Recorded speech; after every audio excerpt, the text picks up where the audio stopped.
Arjun, you started doula as well as helped thousands of people create their business. When is the right time to become an entrepreneur? When you would regret it on your deathbed for not trying. Why don't we take a more personal view on this? So why don't you walk through when you went from having a day job to starting your business? The very first business I started, but I was not thinking about it as a business, was I grew up in Boston and it snows a ton there. And every winter we had to shovel our own driveway. So we'd start by shoveling there. But then I think accidentally a neighbor came by and said, "Hey, would you shovel our driveway and we'll pay you?" And I used to collect all my money in this little tin, which I would hide in my couch. And would go shovel their driveway, make some money. And then I was like, wait a second, let's go ask this other neighbor. And if I wake up a little earlier and the day before, if I go ask all the neighbors, hey, next time it snows, can I shovel? I'll make more money. So I learned about trading your time for money there. And then I learned about leverage, although I didn't call it back then, when my dad bought an electric snow shoveler. Yeah. This thing was sick. It had heated handles. It would blow heat to melt the ice. So now leverage was happening where we could do our driveway faster. And then I guess I learned about fixed costs or variable. My dad was paying for the snowblower, so I could use that to go do other houses. So I could do more houses faster now. And then I brought in a friend. Not we didn't hire, but we did together. So that's technically the first business. I didn't think of it like that at all. It was just a way to get more money, which I probably spend on candy at the corner store. But if I fast forward to doula, I used to work at Dropbox in San Francisco. But before then, the very first itch I had to start something was in college. I had this idea for a way to coordinate with friends to go exercise. There's a company called Strava, which is really big for mostly, I'd say, biking and running. And it's a way to maybe a social network for actually doing that with other friends. I thought, why can't this be for everything else? There could be an app where it's just, hey, I want to go play basketball at the pot truck gym at Penn and coordinate with friends. I don't want to text them. I could see who's playing. We could post pictures. That idea was in my head for years. I actually used that in my application for Dropbox. They asked, what would you build during Hack Week at Dropbox, which is a week when everyone can work on anything. So that went by, didn't take action, didn't take action, didn't take action. I was at Dropbox. The the moment when I got restless was when there was a quarter when our engineering resources got deployed to another team. So effectively, it was, hey, you need to kind of chill for the quarter. I just got restless. You could take long, maybe 1-2 hour lunches if you wanted. You could work out twice a day. I just got restless. I wasn't seeing the growth, and I felt like at this time I wanted to go do something. So I decided, hey, at some point, this idea of starting something seems appealing, but I'm not ready. I need more experience. That's why I was at a tech company. Let me go to a smaller tech company. That way I can get closer to starting, learn more from people who started. I actually signed to join a different startup in LA. It was a micromobility company. But before I started, I realized when I joined that company, in the back of my head, I'm going to be thinking, when's the right time to start? So I reneged on the offer and I said, let me try building the social fitness app. So I used a no code solution. I used Coda at the time. I think they just got acquired by Grammarly they had been acquired, I think. And I built a no code version of this app to coordinate workout with friends. I convinced my roommate to apply with me to Y Combinator for that. I said, hey, can I just put you on the application? If we get in, would you quit your job? He said, sure. So we applied, we got an interview, and YC said, you can probably grow this thing, but we don't see potential. They effectively said, hey, it's like a nice to have idea, but behind the scenes, I learned tons of people had the same idea. So the nail in the coffin for this idea was I went weeks before launching it publicly because I was kind of scared. I was like, the app has to be better. I got to tinker on it more. I wrote this massive Medium post and a Twitter thread sharing this is how I built an app to make working out more fun with fitness with friends. Full story of how I did it too. I scheduled the post for Saturday. That Friday night, I was like, it's not ready. And I like almost tried to give up on doing it, but then the post accidentally went out. So the post accident went out, I was like, okay, I guess I'm posting it on Twitter too. It went viral for my standards at the time. By viral, I don't know, like maybe 100 people liked it. It got a bunch of engagement and people signed up for the app, but then not a single person came back the next week. So I realized, wait a second, no one wants it. There's no retention. And that was the best moment because I realized that was a bad idea. So now in hindsight, the thing I was most upset about is why didn't I do that earlier? The time was gone. So that was my first foray into actually starting something. At the time, what I also did is when I left Dropbox, I saved up for a year of rent. So I had a year of savings and I said, I'm going to at least spend a year going down this hole, trying different things, but it was all in. Like I have a year saved here. And my thought was at the time, if I can't figure this out, I'll go back to being a PM somewhere else. I was actually interviewing at other places. I was seeing, it's like, okay, I feel confident enough that very grateful for Dropbox. I learned everything I knew there from scratch. Business analytics, product management. I was a security PM. But my fallback was I can go back and apply for a mid or big tech PM job if needed after. Fitness app didn't work. Twitter competitor didn't work. There was a couple probably other ideas in there that didn't work, but ended up getting into YC with a video messaging app, which was kind of like Instagram stories, but for work. And the thing about that idea, which we ended up learning is as Paul Graham would describe, was the sitcom idea, where it's like cool for a sitcom, but not reality. My favorite example of this is, let's say you have a dog, I have a dog, I have Facebook, you have Facebook. Wait a second. Why don't we make Facebook for dogs? Where you can put profiles of dogs and everyone in the world has Facebook and people love pets. It would be huge, but no one actually needs it. No one's coming and grabbing at your short collar saying, I need Facebook for dogs. It's a sitcom idea. It's great for Silicon Valley, but not for reality. That was kind of video messaging for work, where shocker, most people hate recording themselves on video. They're so self-conscious. You're in like the 0.111% of the 0.11% for recording. And then also, shocker, async communication via video in theory sounds nice, but real-time communication is critical. And especially in COVID, it's even more important because you're not with people. So that business idea didn't work. And it was during that pivot process of, holy crap, the only thing that ate at me, and this comes back to my answer of you would regret doing it on your deathbed. The regret I had wasn't that it failed, but the regret was, what if I had spent more time shipping features or talking to more users? Maybe we could have closed a partnership that would have changed things. But instead, I spent so much time on non-growth or product initiatives, figuring out bookkeeping or taxes or talking to lawyers, all that other crap, which is critical for a business, but wasn't what would have maybe saved it. And that that ate at me. Even to this day, it's like, in hindsight, maybe we could try a different partnership or product approach. So then it was like, wait a second, why can't we have, for this new company, what if you could initialize it? Click a button, Staples easy button. That easy. That was easy. And you don't just get an LLC with a checklist of things to do. You get it all there for you. Nothing in the laws of physics says you can't have them together, but your bank account set up, your website set up, your email domain set up, your bookkeeping's there, your tax data is all filed. It's all done so you can focus on what matters most, which is the hardest thing, acquiring users and building a product, and all of the back office is taken care of. And that to me was why I had to do it, because I just knew I'd regret it if in that moment in time I didn't start and try. And here we are today. We've done over 15,000 LLCs in over 175 countries. We're venture backed after YC. We've gone to raise now $13 million. And that was probably the most pivotal decision of my life to, hey, let's renege on this offer and just jump into the void. Yeah, no, I love that, and I think that there's a lot to go through with each one of those pieces. Let's kind of go back a little bit to the starting a business and when's the right time, because I think the doula business or some of the other ones happen because you had the guts to try for the first time. Because I think a lot of people are stuck at their day job at Dropbox or wherever it happens to be with 15 ideas that they've been sitting on for a really long time. And what kind of lessons learned from that process do you think are what would be important to kind of your previous self to not wait that long to start your first business? I didn't know what an LLC was 4.5 years ago. I now have an earring that says LLC. I recently lived in the office for 23 days to form 1,000 LLCs. My name on social is Mr. LLC. I say that because things can change quickly in the blink of an eye. My point in saying that is I didn't know what an LLC was. I now know more about taxes, where I joke in a next life I might be reincarnated as an international tax CPA. The biggest limiting belief or fear I had is I don't know enough, or I'm not ready to be an entrepreneur. I need to go get experience. The truth is, I could have started doula 10 years prior in high school, in college. Nothing stopped except that belief of, oh, I need to go get the experience first before doing it. Now, I'd be lying, though, if I said Dropbox clearly helped. Again, people say don't judge books by their covers. They do.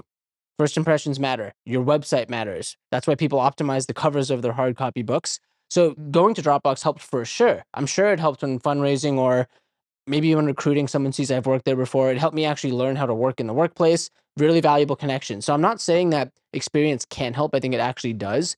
But I think for entrepreneurship, the best way to learn is to quite literally do. And you're going to fail, but that is where the learning comes from. So when we started Doula, I used to file every EIN filing for myself. The very first customer that paid, we had never formed a company. I had to go research how to actually form a Delaware C Corp. And thankfully we got it right. That company actually got into YC, which is pretty wild. so many things. I talked to over 100 CPAs to figure out which CPA should we partner with.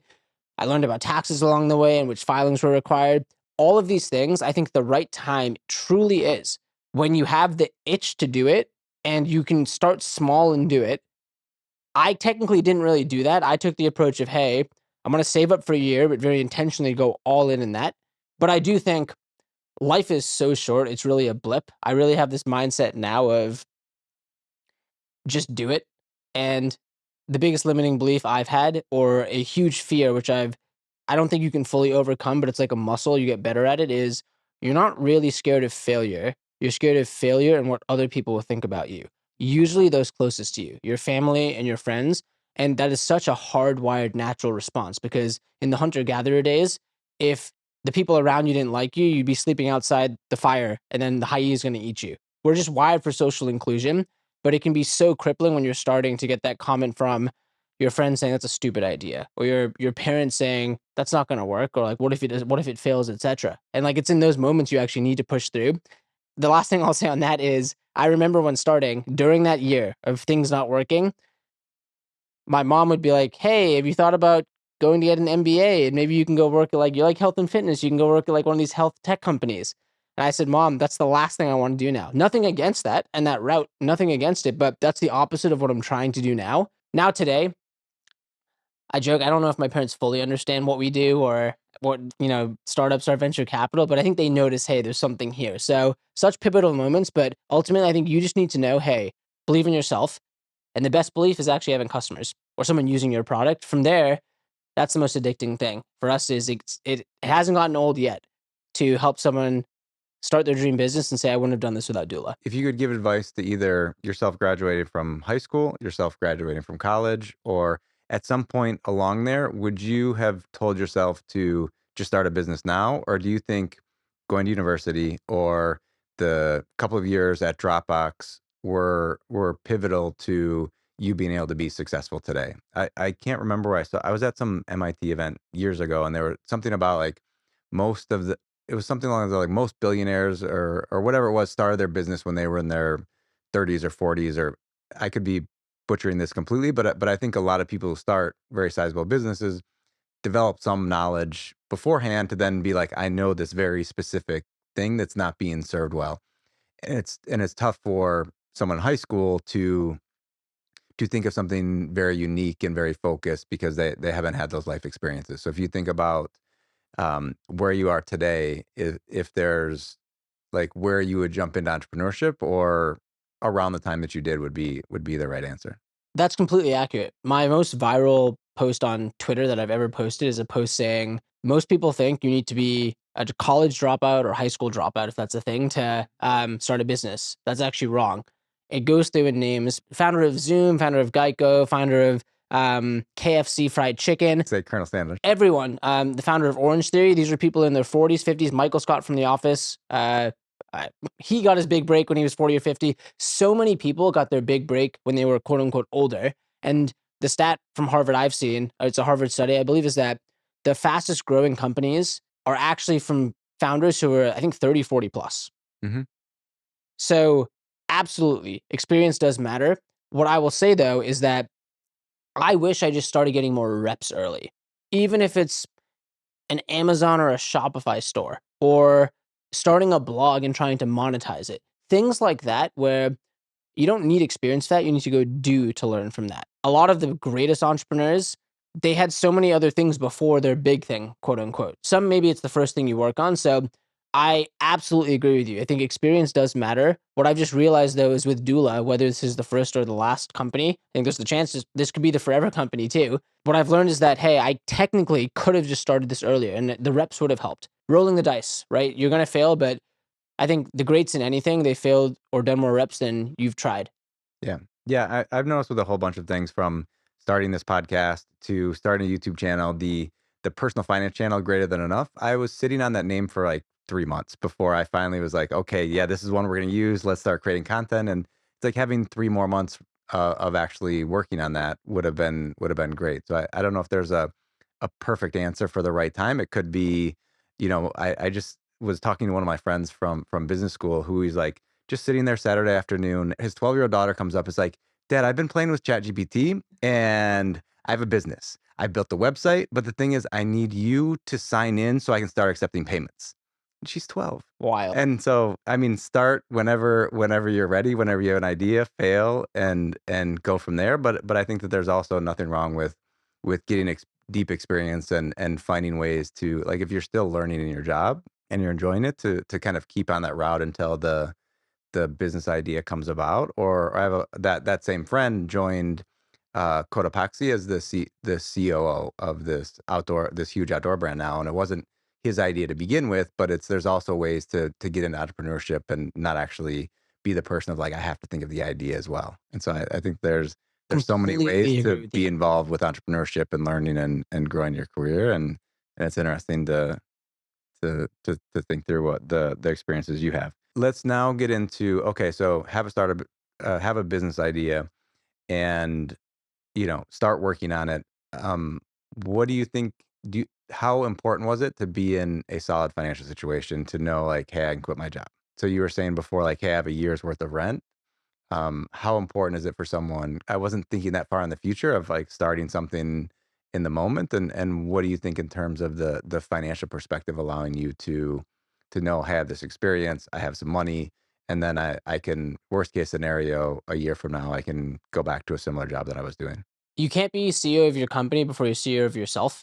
And m- I like that line because it applies to when you're building the business and it's hard. If you're thinking about how am I going to pay rent next week, it's just going to be hard to focus on the marketing copy you're writing because you want to have the roof under your head. So that's an example with why I tried to save because I said, hey, I don't want to think about the living situation, etc. I can just fully focus on going to find the right partner or testing the right ideas. So I think maybe it doesn't have to be for a year, but for me that was important so I could be all in on that plan.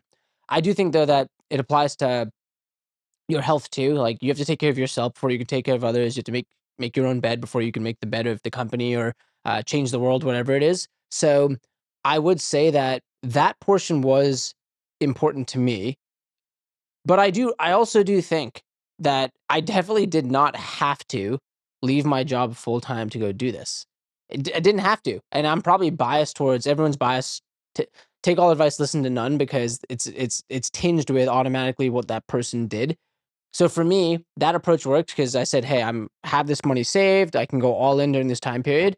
But there was nothing stopping me from while I was at Dropbox or even before to nights and weekends or all weekends or all nights just doing research and tinkering towards the idea.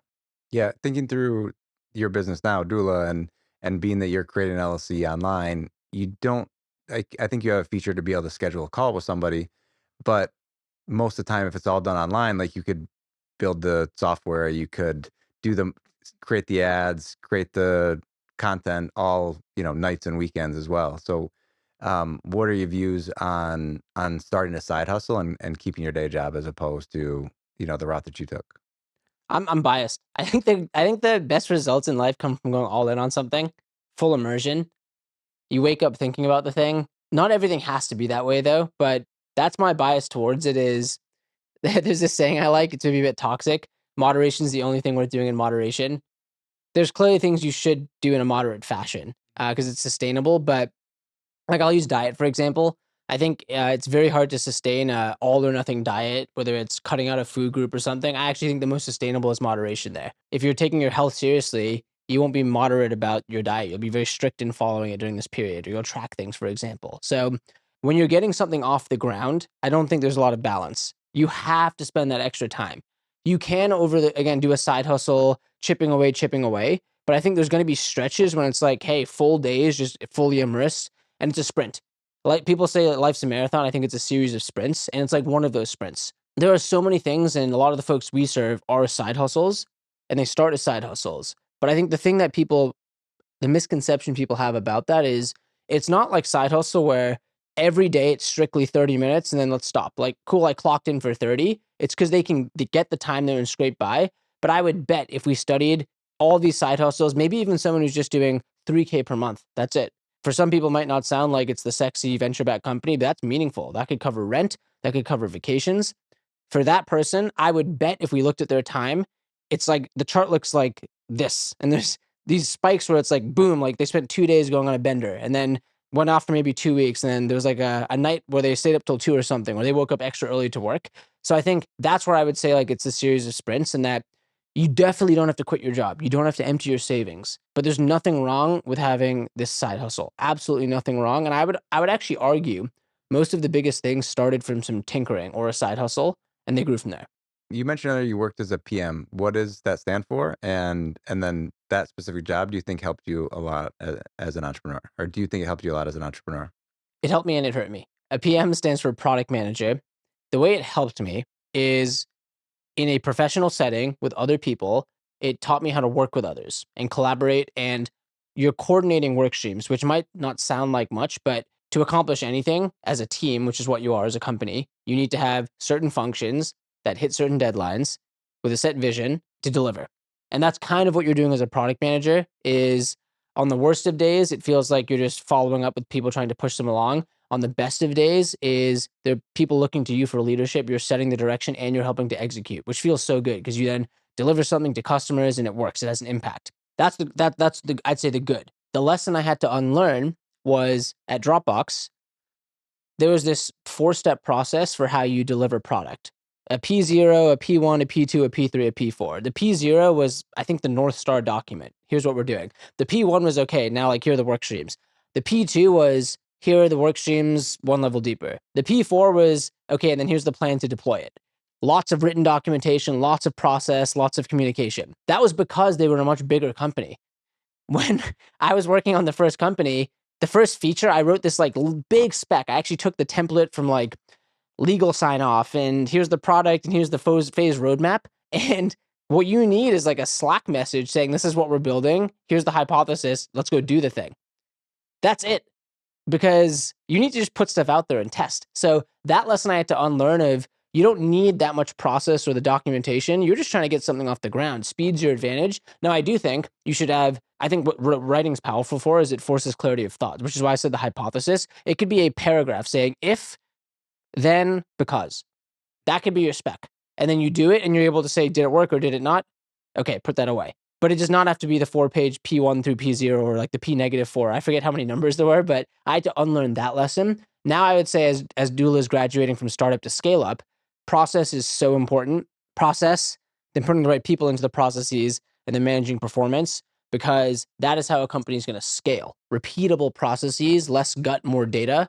But when you're starting, you got to take shots, reps, And shots, how can you do it quickly as opposed to speed. I went through the That's why the 50 startup beats the Dropbox. Yeah. 58 step process isn't Yep. quite necessary Yep. in the early days, but then maybe it allows you as CEO to be able to continue in your role much longer, being that you have some of that more structured thought to then be like, okay, well, we stripped a lot of this stuff away, and then let's build some of it back in as we have a larger organization.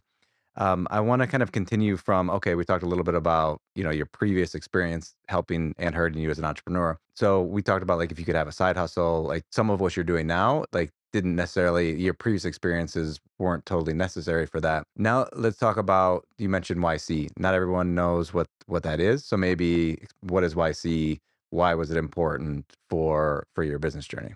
YC or Y Combinator is probably the most prestigious startup accelerator in the world. They are the company that is backed or invested in Airbnb, Stripe, Coinbase, massive companies. They have a acceptance rate which is lower than all of the IVs. I think it's less than 1%. They will invest in a company after a 10-minute interview, which is wild. But hey, they have a great hit rate or success rate. So clearly they know what they're doing. They recognize patterns. With all of that though, the harsh truth, and I think that Dula is an example of this, YC accepted a company which wasn't Dula. It was a video messaging thing which failed. Hmm. So if only it was as easy as getting into YC. If only if an investor invests, it guarantees success, that'd be awesome. But that's not the case. So the biggest thing I would say is that don't get me wrong. People ask me all the time, should I do YC or not? I say yes. Because if you're here, let me give you actually the nuanced answer.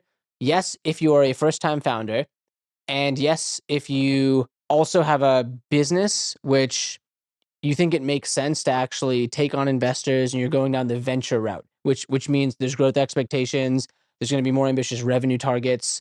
You actually want to give up ownership because if you want to keep it all, it's very different. You can grow at a different rate.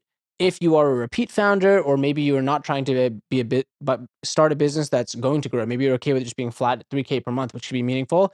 Maybe you don't want to. But the biggest takeaway I would say is I actually thought the only way you could start a business is you need to raise venture capital, because in San Francisco, that's all I saw. I share this, and it's true. This sounds silly, but I used to live in, I hopped around to a couple different places, but when I lived in by Alamo Square, by the painted ladies, those colorful houses, when I would bike to Dropbox, I would bike past the Uber office, the Twitter office, probably heard of those companies, take a right on Second, past LinkedIn, come to Dropbox, dock my bike, and I could see Airbnb and Pinterest. You've probably heard of all those companies. That's all around you. All you think is moonshot idea, pitch investors, raise millions, hacker news, TechCrunch, product hunt. But and when we started Doula, we actually started by saying let's help C corps, because that's what you do when you apply to YC. That's all I knew. We now serve over 90% LLCs, which are people side hustles, solopreneurs. These are small and medium businesses. That is the world. That's what powers the global economy. That is the economy. That is what most of entrepreneurship is. So that was a big awakening, but I very much changed my perspective there, that do not need to raise money to succeed. You don't even need YC or investors, but they can be incredibly helpful. And the way I view it, especially with Doula, is if we can give away some of the company to someone who can help us get to the next stage, it's kind of binary, success or not. And I'd rather own a smaller percentage of a bigger pie than extreme examples, 100% of nothing. Yeah, the environment you're in. So I was just in San Francisco for the Wharton event and went to a couple startup events, and being in an environment that pushes you and thinking bigger, where if you're in, I grew up in Lansing, Michigan. If you're there starting a business and you're not biking by Pinterest and LinkedIn and those type of businesses, like you don't see those examples of here's where I should be focused on, and yeah, thinking of something much smaller. But then there's obviously, you find stories of like, we use ConvertKit, or I guess it's Kit now, for our email marketing, which is a bootstrap, like fairly sizable. I think that they've looked at raising venture money, but have a very successful software company, and we're able to do that without going to VCs. Obviously, it's a different growth rate of, how much money are we bringing in, and then how much of that can we invest in the product. But yeah, there's for sure a lot of different ways for somebody to think through of, I have these huge growth expectations for this idea I want, and YC and the demo day and raising money and things that we can talk about, or can I make money from affiliate marketing and what YouTube pays us, and then build a software, especially with where AI is right now, of maybe there's even a less of a need for capital than there was previously. So I think it's a very interesting moment, and so many different ways that entrepreneurship can take form and be successful. That hits the nail on the head. I think tactically, what is actually valuable at YC, there's a 12-week fixed period, automatic accountability. There's a clear deadline, demo day when you're pitching investors. There's a weekly office hour. There's accountability. All you do in office hours is you go around with a couple other teams. You say, here's my weekly goal. Here's what I'm doing to hit the goal. You hear what others are doing. You come back and have to face the groom and say, did I hit the goal or not? You also are surrounded by some of the most ambitious people, and you thought you were moving fast. You see other people do it, it levels you up. That's the magic of YC. Now, technically, you could say I'll do that on my own. Like, I'll wake up, and when push comes to shove, will I snooze the alarm or not? Just being around that, it's the environment, it's that structure, which is so important. So I think very tactically, it's hard to recreate that. Could you? Absolutely, but night and day difference when you're actually in that environment. Yeah, no, I completely agree. I mean, I'm thinking about building an AI app that will keep me accountable for all the things that I want to do. It'll call me every day to be like, "What'd you get done today?" But obviously, that's a completely different thing than being around a bunch of other founders. They're like, "Yeah, I don't want to be the one that didn't reach their goals this week." The environments you're in, the people you're surrounding yourself with, and what that allows you to dream and be, and actually make progress on it is huge. Talking a little bit more about Y Combinator, what do you think is required to show in that 10-minute interview? Or I don't know if everybody gets the 10 minutes, or there's a pre-filter, and then you get 10 minutes and then they make a decision. What do you think the most important things that they're looking for if somebody wants to go down that route? There's the YC application, which a lot of people ask, should I apply? Yes, because it's asymmetric upside, meaning the cost or the downside is low, but the upside's massive. You get into YC, you could have the optionality of getting in, there's money. The downside is it takes time to write the application. But I would actually argue there's not actually not much downside because the questions YC asks are the questions you need to know for your own business. How are you going to acquire customers? How much revenue are you doing? Who are the competition? You're going to have to do that work anyway. So why not do the work and click submit for YC? So that's my answer there. Once you submit, YC then reviews and then invites people for that 10-minute interview. They have seen millions of ideas at this point. So I think they accept based on what they've seen as good ideas or bad ideas, or hey, this is actually interesting. So there's a bit of, call it pattern recognition, but also they are probably skilled at saying, oh, wait, that's actually a novel insight. And I actually think that is the most important thing is what they're looking for in the interview is there some unique insight here? Because I think that's what a company is. It's an insight into how the world isn't operating, but should operate. It's a problem that's hidden in plain sight. And I think the best way to convince anyone of anything in life is with proof, or proof is in the pudding. And the biggest thing you can do is you can interview, you can be a smooth talker, but if you have revenue or paying customers or users, that's the proof in the pudding. And if you can do that quickly, then YC's like, whoa, they can move quickly, but that's in the back of the head as an investor saying, okay, they can move quickly. They got revenue with not much. This is probably going to grow fast, and there's probably some hidden need here because if someone's willing to pay or use for this crappy product built in a few weeks, imagine when that gets better, imagine it gets bigger. So I would say for the YC interview to make it more tactical, the 3 pieces of advice I would say are know your 3 most important talking points because it's a 10-minute interview. No matter what, you include those talking points. If they ask you, how did you and your co-founder meet? You could say, we met at college and over the last X years, we've generated this much in revenue. They didn't ask me about revenue, but I slipped that in. And then the other piece of advice I would say is the only thing you can truly prepare for is that first question, because the first question they always ask is, so what are you working on? You need to, in that first second, explain what you're working on, not with jargon. So I'll give an example. What are you working on? We're transforming ride sharing, bringing it to the year 3000. Okay. And then you start talking and they're like, what does that mean? The way I'd actually say that is we're building a mobile app. You click a button, a car shows up. You get in the car, it takes you to your location, you get out, the payment's handled automatically. We're building Uber. Now, okay, I understand exactly what you're building. And yeah, that could be transforming ride sharing, but that to me is the most important thing. You nailed the first intro so that they know what you're talking about. Say your 3 things. That's actually probably, yeah, know your 3 things, nail the intro, and say your 3 things. Those are my 3 pieces of advice there. How important is having a co-founder in general and for Y Combinator? I would trust them there. They've looked at the data. I think companies with co-founders are more likely to succeed. And I think part of that is because it can be really emotionally draining to just be on your own. But I do think, and I believe YC has the data on this too, that it's better to be a solo founder than to force a co-founder relationship which isn't a good fit, just to check the box. Mhm. So I would say that Are most of the companies in YC with co-founders? I don't know the data. I don't know the Were data. there solo founders that were with Yes, okay. mix. And I've seen companies seen a broad mix here. I would say ultimately, it's probably more. It's both, right? If you can have 2 people to start versus 1, you can probably 2 people who are all in get more done. You're going to need to build a team eventually. Eventually, you'll just need to build a team. But I do think that it's the mental load which can be very tough because not everyone can understand exactly what's going on in your company. I would say what's really important for anyone building a company is having some circle of people they can go to. And it's typically people that are doing a similar thing because while your friends or your mom might be supportive, they're not going to fully understand what you're going through. Versus, I don't know, it could be anything. If you're selling on Amazon, find people who are on Amazon. If you're creating content on YouTube, find people who are getting started or a little ahead of you too. And those are the people who are probably going to be very supportive of what you're doing, have felt those pain points, and want to pay it forward and help.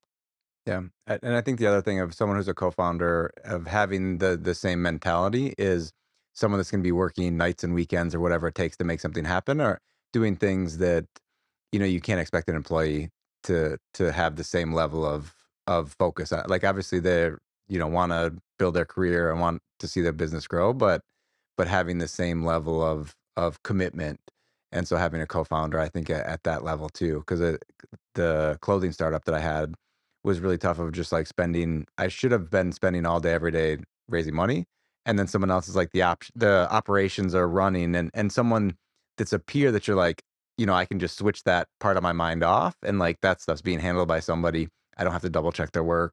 They're running with it, and then I can focus 100% on this. And so from me not having a co-founder in that situation was something that, like, having someone with very complementary skill set would have would have allowed us to do a lot more, I think. Another piece of it is the investors.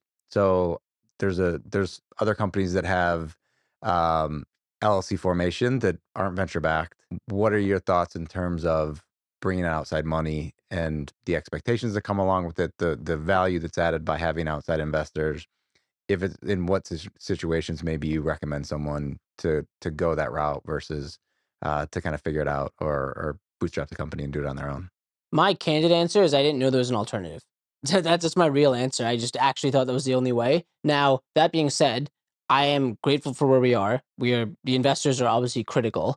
But the truth is, for our business, you're totally right. There are ways to build this without raising venture capital. So I do think that the decision is with money. What is really money giving you? It's giving you the ability to hire ahead of revenue and to test more. If you don't have venture capital, the money's got to come from somewhere, and ideally, you're spending the money and getting it back because otherwise, you don't have infinite money. It's going to come from somewhere. With venture capital, you also don't have infinite money, but hey, we could actually go out and pay and hire this team of people to go work on this thing versus you just doing it. So I actually think that's what the capital allows you. It allows you to do. It allows you to move faster and test more.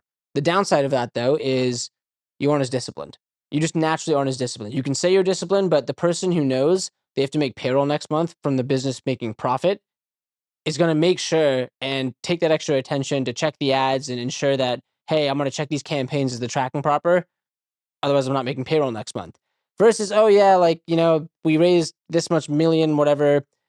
Let's just run the test. Like, let's do the brand. Oh, we got brand impressions. Okay, we'll figure it out next month. You just naturally aren't as disciplined. Show me the incentive, I'll show you the outcome. Your structure is so important. So for Doula specifically, there are businesses, absolutely. You could build a company that offers entity formation and does that completely bootstrapped. And it could be a profitable business that generates money and can be very meaningful.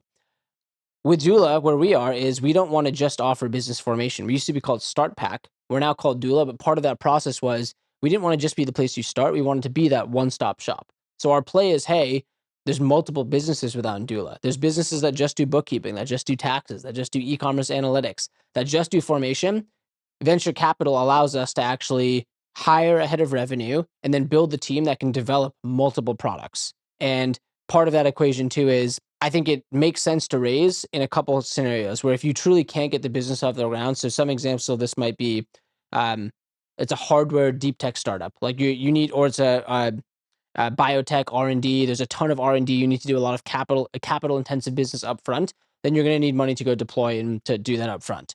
If not, though, again, I'm being candid. I didn't know that bootstrapping is a route there. So I think you can start with anything without capital. Just your time, of course. But I do think for certain businesses, it makes sense to raise some money. And there's a new approach I'm seeing, or sometimes companies do, is maybe you raise one round and the rest you bootstrap and go from there. And you set those expectations with investors as well. So I think there are multiple paths there, but you definitely do not need to raise venture capital. But I also would say a theme I've also seen is like maybe being anti VC and just like 100% bootstrapping is the way. There's benefits to venture capital too. You can go out and hire, and top talent wants to be paid. You can go out and hire and pay that top talent to come here.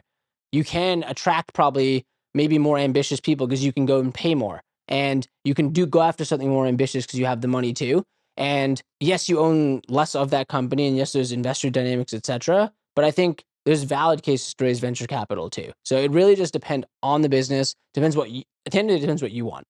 That's the biggest thing, is it's your life and it's what you're doing. Yeah, I see it working out in different ways and depending on the business and somebody's risk tolerance. Because I think having to be like, well, we have 5 grand, 5 grand a month that we could invest in this talent, and like, how do I find the best person for the budget that we have versus, hey, we have a lot of money that we can put to work, and finding that top A player today versus trying to incrementally improve as you're growing a business. But I mean, for what we've done in terms of like building, I've seen a lot of things like the Nathan Barry getting back to Convert, get the CEO there. His podcast is now just his name, but it used to be called like the $1 billion creator. And so the theory was to focus on a creator business, like building an audience, building trust. And what the example I think he gave was like, why isn't there a new Charles Schwab? So it's like being a personal finance creator and then going out and creating a better Charles Schwab, because you have the trust of somebody in whatever space it is, and then from there to build something. So you see like Mr. Beast with Feastables, or I mean, there's millions. There's a lot of examples of things like that where somebody could show that they're an expert in the space, build trust, build an audience, and then maybe they raise money, but they're already making money from courses or from YouTube or affiliate marketing, and then can kind of build their thing in the space. And they have distribution, which I think most businesses die not because they can't build the product, especially in an AI world where product development only goes faster, but it's because they can't acquire customers. They can't capture attention. Distribution is so important. And you have that huge advantage if you are that creator led or you have the distribution where you have a huge, I'd argue, as if not more important piece of the puzzle there. Now you obviously have to build a product. Otherwise, you're selling snake oil. But that's an absolute viable approach. And I think a really strong approach too. Yeah, because there's businesses like ClickFunnels, which they make, instead of having a free trial for a software and you spend $100 per free trial, they've already profitably acquired someone selling courses, and they're like, oh, by the way, you can try the software. But they've already profitable at that point versus having to spend money to hope that they like the free trial and then start paying them. So I think that there's a lot of creative ways to think through the bringing in money and getting your business off the ground. If it's, we need a lot of money right now to get it started, or is there some other creative way? Have you read the Traffic Secrets trilogy? Yeah, yeah, yeah, yeah, I've Oh my gone God, through so good. all three of those, I think, So good. The break even funnel. That's the dream.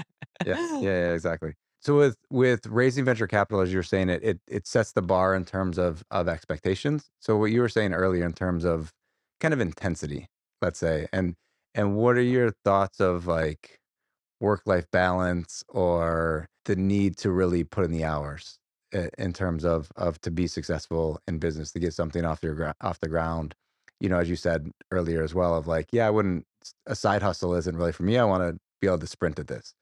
How important do you think that attitude is in terms of the success you've had so far? Okay, let's go in that order. Intensity, balance, and then hours. Intensity, as an example, our goal is to double this year, which if you actually think about what doubling means in year 4 of a business, that means in 1 year, you're trying to add and do everything you did in the previous 4 years. If through 4 years, you hit a certain number, now you want to double. You need to do all of that in 1 year.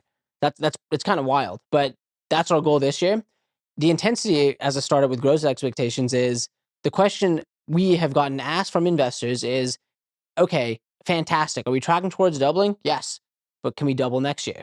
Like, is the foundation set? So not only are you thinking, can we double this year, but do we have confidence we can double next year and the year after? Because the plan is in 5 to 7 years, can you reach this 100 million or even in greater revenue goal? So I would say that's the type of intensity where if you're not raising venture or you're doing your own business, you don't have to double. You could do nothing. You could just be flat. You could contract if you want. It's completely up to you. But in this case here, there's that intensity, or I would say you don't have to do it. We get to do it. That's my reframe, is like, it's good pressure. I think it's like fun thinking, how can we actually do that? Create these things that work for you when you're not working. And the reason why is because if we do double this year and next year, we've doubled the number of founders we get to work with, which doubles the impact. And that's, I think, addicting. So on the intensity, that's what I would say there. Hopefully that example describes that. Balance. I don't believe in work-life balance. I think it's the wrong word because balance implies like a balance beam, strict trade-offs. I think it's work-life flywheel. There are studies that show this. If you are more fulfilled at work, and I think fulfillment at work comes from 3 things: autonomy, mastery, and purpose. If you're more fulfilled at work, you are a better person in everything else you do. You just are. Studies have shown it, but anyone can think for themselves. You're a better person at home. You're a better person with your partner. You're a better person with your friends because you just feel like, yeah, I'm crushing it at work and I'm feeling challenged. Same thing goes, flywheel. If you work out, yes, you get the workout endorphins from, I like to climb the stair stepper. I do the Eiffel Tower on the stair stepper. I like the endorphins I get there, but I'm better at work because I've done that. I have more focus. I have more stamina. I get less stressed. I'm less on edge. I sleep better. It's a flywheel. So I don't believe in work-life balance. I think the nuance is it's a flywheel and everything feeds off each other. There might be some buckets I'm more invested in at a certain point, but everything's a flywheel there. And then when it comes to, I guess, the hours or the immersion, I heard this quote. It's from Teddy Roosevelt. I now share it in our weekly all hands.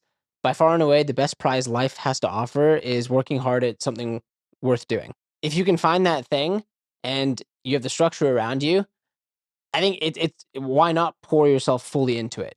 I think it's actually a blessing. I would say 95% plus of the world, maybe it's even 99% plus of the world, work at something which they don't truly love to do. I think it's such a blessing to find the thing which you love to do and feel like you can pour yourself into it, which doesn't feel like work. So, because you can sustain it longer, you're quote unquote passionate about it. And maybe you don't start with the passion, but the passion follows the results. So, I would say, in terms of hours, I probably work more than it. I mean, not probably, it's definitely more than a standard 9 to 5, but I see the results and I feel like I have good balance in terms of the flywheel, not balance in terms of the trade off. So, I don't think there's a set number of hours, which you can say, oh, if you check the box on these hours, because then it's like output. You have these hours, but with these hours, you're getting the right output. Um, you have certain activities you do, they have certain amount of leverage, and then you have output. So that's something which I've probably been way more intentional about recently is what I'm doing actually maximizing output. The hours, like, cool, I have a great system to sustain that. But now it's like, instead of me actually sending 100 outbound partnership emails every single day, what if I spent that time for a few weeks trying to recruit the best outbound partner email person? And then that's going to have way higher leverage because they're better at it than me. They'll be able to spend a full day at doing it. And that's going to have way more leverage in the long term. So I do think that when it comes to getting a business off the ground, again, there's going to be some long hours. But I do think if you can find the things, especially within work, don't really feel like work for you, you'll be able to stay in it longer. You'll be able to do it for longer. And this is going to sound so silly. The thing you don't like to do at work, especially when you're starting, there's someone out there who loves doing it. I'll give you an example. I thought that when you're starting a business, like, you were supposed to, it's your job to, like, I don't know, let's call it run payroll or pay invoices. There's a function called finance, which actually does that, is really good at it because they know the tooling and the processes. There's a person out there who actually loves finance. Same with people functions or revenue operations configuring HubSpot. There are people out there who are really good at it, like it, are way better at it than you too. So this sounds very silly, but it is possible in a business to find the things you genuinely like and find people who genuinely like those functions too. And then everyone wins in that capacity as well. It doesn't feel like work. Yeah, what comes to mind is Dan Martell's book, Buy Back Your Time. And so it's a lot on that of finding people of, like, especially the areas that you're not good at, don't enjoy doing, and there are people that can do that. And if you can free up those hours to focus on the most valuable thing you can be working on, it makes it much more enjoyable for you. And yeah, somebody likes doing that work that you hate doing. With regards to the number of hours, I think people feel burnt out because they're working on something that they're not passionate about. So they're kind of like just, counting the hours that they get off work because they're doing something that they just don't like. And with the business you have now, so you talk about the passion and the rewards and the flywheel. How important when starting a business is, like, I've had this passion for playing the piano or video games or whatever it is. How important is that initial passion versus, I don't think you were dreaming about starting this business, but how do you get to be so passionate about it after running the business for the last 4 years? Have you heard of the book So Good They Can't Ignore You by Cal Newport? Yeah. I think in that book, if or I might be butchering the book, I believe it's there. He talks about don't follow your passion. Here's my takeaway or interpretation of this. Your passion or your hobby doesn't need to become your work. Your work can fuel or enable your hobbies, but you can ruin the hobby by making it turn into work. You can, it's possible. So my thought here is that in, like, the first couple weeks of Doula, I think I saw there was another company doing this that had raised money, and I was like, this is a bad idea. We shouldn't do this. Just like a message. Now here we are today. I'm like, hey, more bullish than ever. Like, it's just compounding, etc. That to me is just such a clear sign of sometimes the passion follows the work and the results. When you get better at something, you like it more. It could be math in school. It could be a hobby. Maybe you suck at rock climbing the first time, but the second time you go, you're better. Now it's a hobby. It comes from the repetitions of getting better at something. So I do think you can build a passion for anything, and I actually think that for a lot of businesses, what could be more fun than the thing working? And people, you build something and people are actually using it. And that becomes like the game of how can you get more people to use it. And I think ultimately people want impact. Yes, I think building a business can give you financial growth. It can give you growth in terms of yourself as a person. There's growth in terms of your brand. There's so many levers, which are all important, and each person might have different weights. But ultimately, what it allows you to do is decide what you want to do, the passion grows. I'm biased again because I've seen that happen here. Where if I'm very into health and fitness, and that is a hobby, and I that's probably where that hey the social fitness type of thing came up. But now I'm just like that can just be my hobby, and it is my hobby.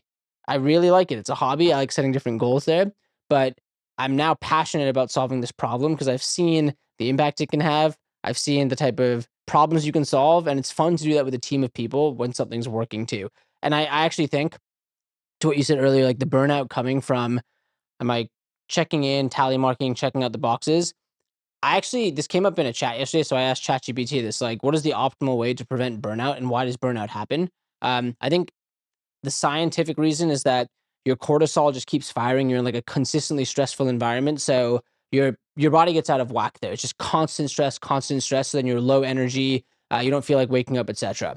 So the optimal way to prevent burnout is there's lots of things you can do for health, managing your stress, exercising, eating right. But I actually think from a work perspective, burnout comes from working really hard at something and not seeing results. Sometimes the results might take years, but if the result comes, I think it's hard to have the burnout. I think it is. So that's I don't know if that's a hot take or not, but I do think if you see, let me use one more example here. I think every person in the world would be in phenomenal shape if every day they worked out, they exercised, they got on the scale, and the scale went down zero point 0.1. If it was linear, if you saw the immediate feedback, but the feedback is delayed. And not only is it delayed, what's so hard about weight loss is that if you have extra sodium one day or drink water, your weight goes up. And you go 2 weeks, you look in the mirror, you look exactly the same. There's no feedback loop. In business, if you have the feedback loop, and this is where sometimes, just like losing weight, you might have revenue goals. That's one feedback loop, but you could have customer feedback. You get feedback from the team. Same, the non-scale victories are so important. How do you feel? Do you have a new PR on the weights? Maybe one day the weight scale went up, but the mirror, like, oh, I saw a little cut there, which I like a little definition I'd never seen before. You need to find those non-scale victories, but that's my take on how you solve burnout is try to come up with feedback loops where it's the non-numerical one, or maybe it's you see the qualitative, but you want the numerical, or vice versa. That I think can obviously take care of your health. You have to be again CEO of yourself, before you can CEO of your business. Are the two biggest ways to avoid it. Oh, that's great. And we've kind of talked about this in a few different ways, but how do you think about kind of doubling down or continuing, pivoting, or it's time to give up? So I think through our conversation, there's been examples of all of them, but how do you know when the right time is like, hey, we should pivot into what is now doula, we should stop doing this, or there's another company that just raised money, we're not going to be able to do this, we should just quit. So obviously you continue with the business and it's doing well. How do you think about when you should make those decisions? There's a time, I believe it's a month into YC, maybe 4 weeks into the batch, when they call it pivot season. And it's pivot season because companies, they come in with an idea and they start pivoting. And I think the reason why it's around then, I would say about 4 weeks, is because you come in, and this is what's beautiful at YC, but I think you can apply this to anything. You set your primary metric for the business. It could be revenue, it could be users, but here's the primary metric. If it's a YouTube channel, it could be subscribers or views, whatever it is. And you say each week, this is what I think is the highest impact, lowest effort thing to get to that goal. And you're not BSing yourself or anyone. You actually think that's the best first principles. That's the best thing. And you're going to do as many of those as you can too. So you trust that you're actually working hard too. You go do it. 1 week, it doesn't hit. Okay, we have more ideas. If you do that 4 weeks in a row, or make it 8 weeks, however much time, and you still haven't seen results, you can't point the finger anywhere else. That's, I think, the beauty of YC. That's why companies pivot, because unless you're deluding yourself, if you actually thought that was the best idea and you're doing the thing that should move the metric and it's not, something's off. And it could be that the hypothesis was off or the market isn't there. It could be a combination of both. But if it's like, oh, the product isn't quite there yet, then go improve the product and go see what happens. But you can't lie to yourself eventually there. And it can be a slap in the face, but I ultimately, and this is a realization I had with the social fitness app, damn it, I wish I shipped the thing earlier and got that hard feedback because time's so valuable. So I think in any business, the only way you die is if you run out of money. But I think before you run out of money, you die if you lose motivation. Most companies die not when the bank balance is zero. It dies when the founder loses motivation. As long as those two things are there, if you're in the game, you're not dead. So once you're in the game, then it's about, okay, what is the primary goal? If you don't have a goal, you're a ship rudderless in sea. You need to have some direction. And then am I doing the things to actually, do I actually intellectually myself believe these are the things that should get there? If you do believe you're doing the right things and sometimes these things can take years. They can. So that's why you have to have a long time horizon too, and actually believe like, hey, wait, no, there's another bet. Then you can stay motivated and do the thing. And definitely through Doula's history, there's been times when we've been flat, we've even contracted. But at least for me, I haven't yet come to a point, and maybe it does, but at least as of now, I haven't yet come to a point where I've said to myself, we have no more arrows in the quiver. I've never felt that. If I did, I think it's different. And what I've told myself is that if I ever get to that point, it's a disservice to the team to continue. Like if I don't have the belief, why can I ask people to show up every single day? I can't. Thankfully, we haven't hit that point. Arrows in the quiver, we still have them. And if anything, as you grow, everything's a false summit. You like realize there's more arrows over here. Like you go up, oh wait, there's arrows here. Let's go pick them up, and you get more arrows as you go. Things start to compound. But that would be my answer there is that you can set the goals, work towards them. At a certain point, if you haven't lost motivation or money and you've tried the bets, you have to look in the mirror and nothing wrong with switching directions. If anything, that's the hardest thing to do. And most people, they won't remember what you did. You remember what you had. Spotlight effect. You think the whole world's when you walk into a room looking at you, no, they're thinking, how do I look? Yeah. And that leads me into what's at the top of your Instagram right now. What is Cringe Mountain and the Land of Cool? I think cringe mountain is the secret to life. And okay, to be successful in life, I think you need to be cringe in some capacity, especially in business. It's going to be cringe the first of anything you do. The first YouTube video you put out, the first time you ask someone out, the first time you pitch an investor, it's going to be cringe. The only way to get better though is through the repetition. So what I love about that visual is that it's a mountain. It's not going to be easy. You have these naysayers yelling at you. Those are the naysayers like making fun of you, saying that's a stupid idea. Or I remember when I started posting on LinkedIn, oh, people, my group chat would roast me sometimes. That's a stupid post. Or why'd you post that? Then you arbitrarily hit some magic follower number, and they're like, "Oh, you're supposed to say that." They're an influencer all of a sudden. It goes away. They forget they ever said that. You probably haven't forgot. I haven't probably forgotten, but you climb cringe mountain, and other side's the valley of cool. Like you could be cringe and sit here, but results are on the other side. And I think most people who succeed in anything, they took action. So I love that visual because it just to me just says, "Hey, you're always climbing cringe mountain. Some days you're excited to climb, some days you aren't." But jokes on the naysayers at the end of the day, because I think a lot of people, it's easy to be a critic, it's easy to be a naysayer, but those folks are probably living the same 3 months of their life on repeat over and over again. And not again, I'm not looking down on anyone for that, but it's those who take action who do achieve anything in life. So I I hate there's this thing, crab analogy, this is what I'll finish with, is, bucket of crabs, if a crab starts to climb out, other crabs will actually pull it down and break its leg because they don't wanna see that person succeeding. In life, I think the naysayers, it happens because your insecurity is attacked when you see someone else taking action. My life goal is I never wanna be a crab. It's funny how, um, the roasts usually come from people below you. You know, there's never someone who's in better shape making fun of you, or the person with the bigger business making fun of the person with the smaller business. Just if you think about that, I think you see that a lot in life. So keep on climbing cringe mountain. The valley of cool is on the other side. How can you get someone to take that first step up Cringe Mountain? What advice do you have for that person? Surround yourself with other people also taking that first step because they won't. It's find your five chimps. Like find those people who are also doing the thing. They are not going to. They'll be supportive, and they're out there. It might not be in person, but you can find them online, especially in this day and age. I think that's perfect advice. So, Arjun, where can someone go if they want to learn more about you or about Doula? For doula.com, DOOLA.com, you can schedule a free demo, zero strings attached. You can talk to a human. These are not AI agents or avatars to talk about formation, bookkeeping, taxes, your idea. You can schedule a free demo. You can also create a free account to test any of our offering out. You can find me on social, all channels, Arjun Mahadevan, across socials there. I also have a newsletter called the 2 Minute Business Hack, where I talk about a hack each week that I've learned building the business. I'll give you one hack now. A hack for sales calls, it's a way to put makeup on your sales calls, is to stand up. Because when you stand up, you naturally have more energy. So I will do every sales call standing up. You can sit down after you start the call, but just night and day difference in energy. So you can go to doula.com, search my name. That's my link in bio. Remember, it's never too late to turn your dream idea into your dream business. Thanks for joining us today. Thanks, AJ, for having me on, bro. Appreciate it.